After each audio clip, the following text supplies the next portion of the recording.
जय हिंद। आज हम लोग पढ़ने वाले हैं आमाशय यानी स्टोमक के बारे में, जिसको बायोलॉजी में हम लोग पेट यानी एब्डोमेन भी कहा जाता है। देखिए, पिछले वीडियो में हम आप लोगों को पढ़ा दिए हैं लाल ग्रंथि के बारे में, उसके बाद ग्रास नली के बारे में, उसके बाद हम आप लोगों को पढ़ा दिए हैं दांत के बारे में। जब हम लोग मुंह गुहा के अंदर भोजन को रखे थे तो वहां पर दांत और लाल ग्रंथि फिजिकली और केमिकली कर भोजन को छोटे छोटे टुकड़ों में बदल दिया था, जिसको हम लोग क्या बोलते थे? बोलस बोलते थे। क्या बोलते थे? बोलस। आज हम लोग पढ़ेंगे केवल आमाशय के बारे में यानी स्टोमक के बारे में।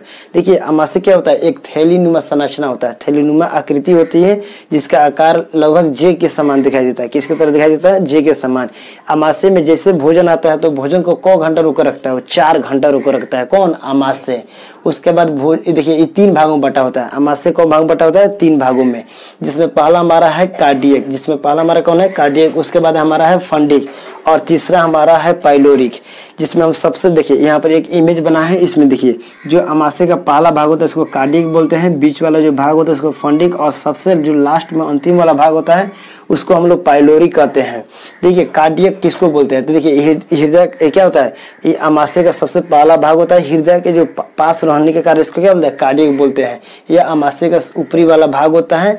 जैसे भोजन हम लोग ग्रहण करते हैं तो भोजन ग्रास नली के रास्ते जब आमाशय में आता है तो सबसे पहले भोजन कहाँ होता है? कार्डियक में। जैसे भोजन कार्डियक में आता है तो वहां पर हमारा कौन सा एक एंजाइम निकलता है? हाइड्रोक्लोरिक अम्ल, HCl। याद रखिएगा, कौन सा हार्मोन निकलता है? हाइड्रोक्लोरिक अम्ल। यह बहुत खतरनाक होता है और बहुत ज्यादा इसमें एसिड की मात्रा पाई जाती है। यह भोजन को पचाने में काफी महत्वपूर्ण भूमिका निभाता है। देखिए, इसका काम क्या होता है? यह क्या करता है? इसका सबसे पहला काम होता है कीटाणुओं को मारने का काम करता है। देखिए, जब हम लोग भोजन ग्रहण किए थे तो उस समय हमारे मुंह गुहा के अंदर जो लार में लाइसोजाइम था, जो क्या कहता है? छोटे छोटे कीटाणुओं को मारने में मदद किया था। तो कुछ ऐसे जीवाणु होते हैं जो मुंह गुहा के अंदर नहीं मरते, लाइसोजाइम के द्वारा नहीं मरते हैं।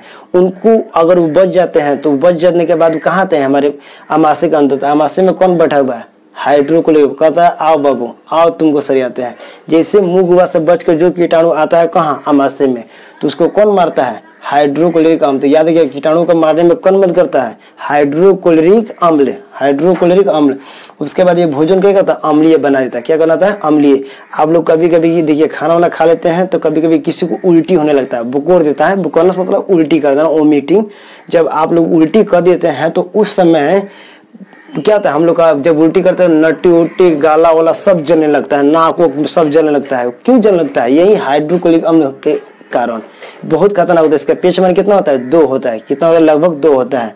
तो ये भोजन को अम्लीय बना देता है। जो हम खाना खाते हैं उसमें एसिड मिल जाता है। जब उसको उल्टी करते हैं तो हमारा नट्टी उल्टी नाक सब जलने लगता है। क्यों जलने लगता है? तो यही हाइड्रोक्लोरिक अम्ल के कारण।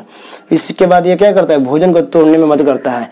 यह भोजन को छोटा छोटा और क्या करता है? तोड़कर रख देता है। कौन? हाइड्रोक्लोरिक अम्ल।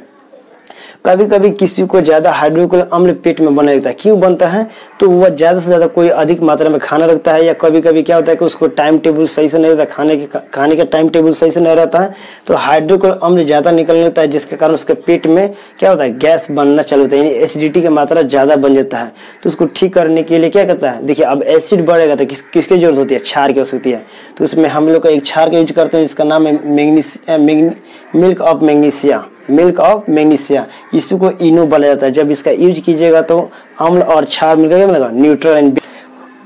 तो याद रखिएगा, इसी के कारण क्या होता है? हमारे पेट में गैस बनने लगता है। इसकी मात्रा ज्यादा बढ़ने से पेट में गैस बनाना चालू हो जाता है। तो गांव के लोग क्या बोलते हैं कि देखिए ना डॉक्टर साहब, धुआं ढकेल रहा है। धुआं ढकेल का मतलब क्या है? गैस बना रहा है। क्या बना रहा है?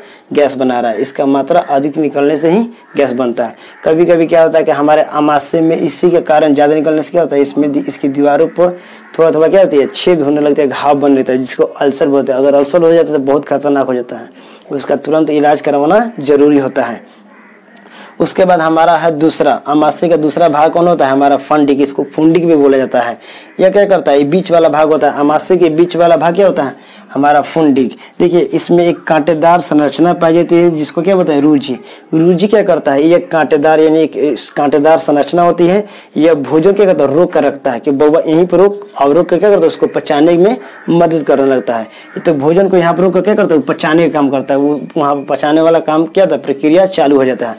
कभी कभी कोई आदमी खाना नहीं खाता, चाहे कभी कभी अब उपवास हो जाता है। उपवास मतलब कभी वो फास्टिंग रह जाता है। जब फास्टिंग रहता है तो उसमें क्या होता है, भोजन इसमें तो नहीं आएगा, आदमी कुछ खाता नहीं है, तो ये क्या हो जाएगा, कभी कभी रुचि खड़ा हो जाता है, होने लगता है। इसमें क्या होता है, चुभन होता है पेट में। तो हम लोग कहते हैं कि देखो ना पेट में हमारा चुभन हो रहा है, दर्द हो रहा है। दर्द क्या होता है हमारा, वही रुचि का खड़ा हो जाना। फिर खाना खाइएगा, ठीक हो जाएगा। उसके बाद भोजन हमारा कहाँ आता है, पाइलोरिक में। कहाँ पर आता है, पाइलोरिक में। पाइलोरिक में आता है जैसे भोजन, तो इसी के दीवारी पे क्या होती है, जठर ग्रंथियां पाई जाती है। क्या पाई जाती है, जठर ग्रंथि। जठर ग्रंथि से एक रस निकलता है जिसको जो बोलते हैं हम लोग जठर रस, यानी गैस्ट्रिक जूस बोलते हैं। गैस्ट्रिक जूस में 2 तरह के एंजाइम पाए जाते हैं, जिसका पहला का नाम है हमारा रेनिन और दूसरा का नाम है पेप्सिन। रेनिन क्या करता है, जब भी आप लोग दूध जब पीजिएगा तो उस दूध को दही में कौन कन्वर्ट कर देता है, यही रेनिन। यानी दूध का पाचन कौन करता है, हमारा रेनिन। जैसे आप लोग दूध पीजिएगा तो दूध से दही में कौन बदल देता है, रेनिन। और पेप्सिन क्या करता है, प्रोटीन को पेप्टोन में बदलने का काम करता है। यानी प्रोटीन का पाचन कौन करता है, तो याद रखिएगा पेप्सिन। ये प्रोटीन क्या करता है, प्रोटीन को पेप्टोन में बदलने का काम कौन करता है, पेप्सिन। कभी आप लोग सोचते हैं कि जो बच्चे छोटे छोटे होते हैं वो दूध पीते हैं, तो दूध पीते हैं लेकिन वो जो बोकोरते हैं, बोकोरते मतलब उल्टी करना, जब वो उल्टी करते हैं तो वह दूध ना उल्टी करके क्या उल्टी करते हैं, दही को बोकोरते हैं। तो दही को क्यों बोकोरते हैं, बोकर मतलब उल्टी करना, उल्टी क्यों करते हैं दही को। तो यही जैसे बच्चा, जो छोटे बच्चे होते हैं दूध पीते हैं तो क्या करता है, जिससे उसके पेट में जाएगा तो तुरंत रेनिन क्या करता है, दूध में उसको दही में कन्वर्ट कर देता है, दूध से दही में बदलता है। तो जब भी उल्टी करेगा तो क्या उल्टी करेगा, दही, दूध नहीं करता है, क्या करता है वो, दही बोकोरता है, याद रखिएगा। तो दूध से दही में कौन कन्वर्ट करता है, रेनिन, और प्रोटीन को पाचन कौन करता है, पेप्सिन। तो इस तरह हम लोग का भोजन अमाशय में क्या होता है, पच कर एक लेई के समान हो जाता है। किसके समान होता है, लेई के समान हो जाता है। तो भोजन जब अमाशय में लेई के समान हो जाता है, तो भोजन में जब अमाशय में लेई के समान हो जाता है तो उसको क्या बोलते हैं हम लोग, कायम बोलते हैं। उसको क्या बोलते हैं, कायम। इंग्लिश में उसको चाइल्ड बोलते हैं और हिंदी में उसको कायम बोलते हैं। याद रखिएगा, भोजन अमाशय में लेई के समान हो जाता है, जिसको हम लोग क्या बोलते हैं, कायम कहते हैं। यहाँ पर भोजन जब लेई के समान हो जाता है तो उसके बाद वो भोजन कहाँ जाने के लिए तैयार होता है, छोटी आंतों में जाने के लिए वह तैयार हो जाता है। आप लोगों को अच्छे तरीके से अमाशय के बारे में समझ में आ गया होगा। आप लोग इसका एक स्क्रीनशॉट ले लीजिए।